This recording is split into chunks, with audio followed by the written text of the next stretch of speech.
Hey YouTube, I haven't updated about the garden in a while, so I thought I'd give you a quick tour. Somebody pointed out that it's been a couple months, and I realized it has been a couple months. Anyway, here we go. This is, of course, the Back to Eden method. This is my first year with it. I'm using it in conjunction with raised beds, and I have to say it's been pretty amazing. We get windy, hot, dry summers here, and what I found is with the wood chips in the bed, it keeps everything from drying out. And when I mean drying out, I mean drying out and wilting in just one day, usually. So it's kept everything moist. This bed has eggplant and some squash that self-grew itself. I have actually a bunch of those all over in all my beds, and I've just kind of let them go to see what they all were, because they're all, I think, different things anyway. This one, I've got eggplant, and then down here, I did a little experiment. These are some Roma tomatoes, and it was a 6-pack, and I put them in real close together like the square foot gardening method calls for, but the tomatoes are really small compared to the ones that I put out in the ground, and that's with fertilizer and everything. So I think I'm going to move to my method, which is the tomatoes spread out a little further out in the ground. Anyway, so this is the first bed with the wood chips in it. And this is my second one, and these are, in this bed I have some Bright Lights kale, a type of bush bean that's getting quite huge. These are my cucumbers, and oh my gosh, these things are growing like crazy. I've never had cucumbers here do this well. The wood chips really keep everything moist, and they're I'm hoping starting to set fruit, but I've got tons of buds. I'm just starting to tie them up on these tomato cages to get them up off the ground. And you can see there's tons of buds. These are some more bush beans. Bush beans do really good here. We get a lot of fog in the summer, and what I found with the runner beans is they get mosaic disease because we're just too moist in the air in the mornings and at night. They do better. I found last year if I plant them like now, if I put seeds in now, and grow the runner beans for the fall, they do really good. So bush beans for the summer and runner beans for the fall for me. And I'm near the coast of California, near Monterey Bay. Again, the wood chips have made it just made everything grow so much better. Just so much better. Oh, and this is some of my tomato plants. Now this one is kind of stunted, but it's got huge tomatoes on it. These are the paste tomatoes. And then here's another one, and this is the same thing. These are paste tomatoes.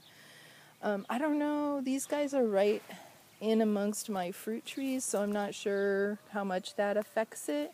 Over here I have early girls, and they are going gangbusters, and they're also right there among the trees, and they've just got tons of fruits on them. They just started setting fruit, so I'm really excited about that, and they're getting quite huge. I'm gonna make you dizzy. This is my other bed. This does not have wood chips on. What it has is mulch on it, and it's a more recent planting, and I've got it's got a free growing tomato that's from, I'm sure, seeded from last year, because I had some tomatoes in a box right here at the end, and obviously one of the tomatoes landed in there. But I got some lettuce that's just starting to spring out, so I'm going to go ahead and stick some more seeds in there and see how it does. More beans. I think these are the yellow bush beans. Yellow bush beans, I don't know, for whatever reason, they they are questionable, the harvest, but oh my god, I love yellow beans. So I grew them. This is another, I've got carrots in here too. I've got 4 rows of carrots in here. You can see they're doing pretty good. Here's another one of those, and I should have just pulled them out, but I left it in. Anyway, it's some kind of squash. It's probably a zucchini, but I'm waiting to see. It may get yanked out after we did all that. And this is where I'm going to put beets right here. This empty spot is going to be beets next. These are cantaloupes, I believe. These are cantaloupes. And I don't remember what these were down here. Maybe a different type of cantaloupe. You can see them on the end. Those. And this is my peppers, which, oh my god, my peppers with the wood chips are doing great. And there's about an inch of wood chip mulch in there, maybe an inch and a half. Here's one of my big babies. You can see my shadows on it. Isn't it cute? Oh, and this is the fun one. This one, it's supposed to be red or orange. Let's see if I'll show it. It's going to be a purple pepper. I'm all excited about that one. It's not supposed to be purple pepper. And I think these are orange and yellow. And for some reason, the yellow has not done very good this year. Usually my yellow peppers go crazy, but I'm not sure. I have garlic at the very end that I have to yank out of there, and I'm not sure if that made the peppers not grow as good. Maybe they're not good companions with each other. I'm not sure, but we'll see. This is going to be my forever potato bed, and the chickens got in before I put the cage. I had the cage down, but they were still getting in and on this one end, so I had to put extra wire in. And I put a second crop of potatoes, so that's all the green that you see. Though that's my second crop for this year. Where it's empty, that's where another crop just finished, and I'm going to be digging those out pretty soon. This is going to get a huge pile of wood chips on top of it, but it has none right now. But I wished I had, because I don't know if you can see that, but the potatoes push right through the compost and get themselves up to the top pretty quickly. So this is my final wood chip bed. Oh my god, this has got my delicata squash, and they've been, I can't tell you how amazing they are. Last year, where I had no wood chips, they would take forever to grow. These ones, these big ones you see, are 3, maybe 4 days from bloom to zucchini. I think 3 days, because I'm going to pick them today, because I've got a couple of bigger ones that I've picked, and you can see there's bunches of them going on there. So it's amazingly happy. I got a different kind of bean. I'm trying to remember what I threw in there. Oh, these are black-eyed peas, I think. And then these are honeydew melons here, dino kale, and this back here is 4 butternut squash plants that I put in, and they are going crazy.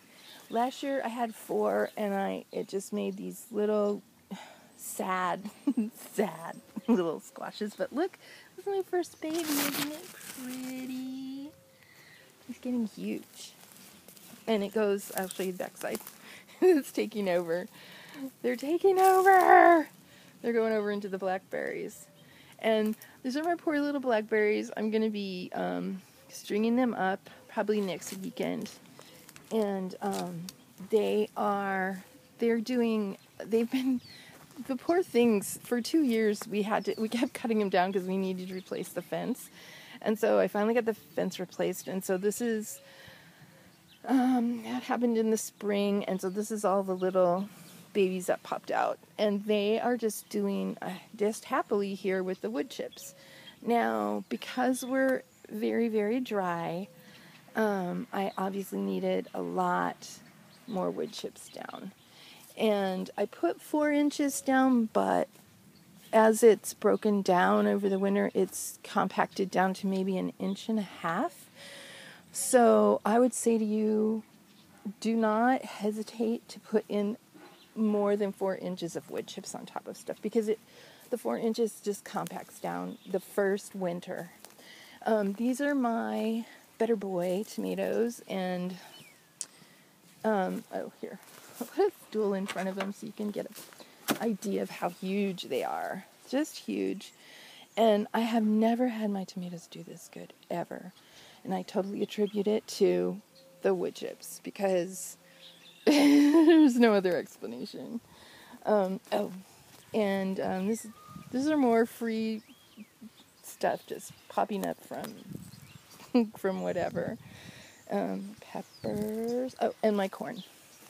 I have, this is Golden Glow, which is a early corn. It should be, and I just fed it its first feed, which was a little late, but the soil, I had thrown in a ton of chicken manure and stuff, and so it seemed to do really well. And also in here I have, these are the cutest thing ever. These are the Moon and Stars watermelons. Aren't they the cutest thing? I don't know if you can see the speckles on the leaves. They're just so pretty. Hopefully they do something. Also, no wood chips. I didn't have enough wood chips, and I know I could have raked it up from the pathway, but I need the pathway to stay free of weeds. Oh, that's the other issue. Relatively free of weeds with the wood chips. Make sure they have pine. This is my Silver Queen, and you can't tell, but it's almost as tall as me, and I'm 5'5". And I have some little pumpkins that I planted in there, and they're just now starting to take off. So we'll see how that goes. And I've moved, I had one corn stalk get munched by something, and so I threw two of these squash in there. So that's what I've got going on. The wood chips are awesome, and I'm going to be getting more of this for this fall and carrying on with the Back to Eden garden style. I love it. Just really love it. It's worked really well for me. Okay, signing off.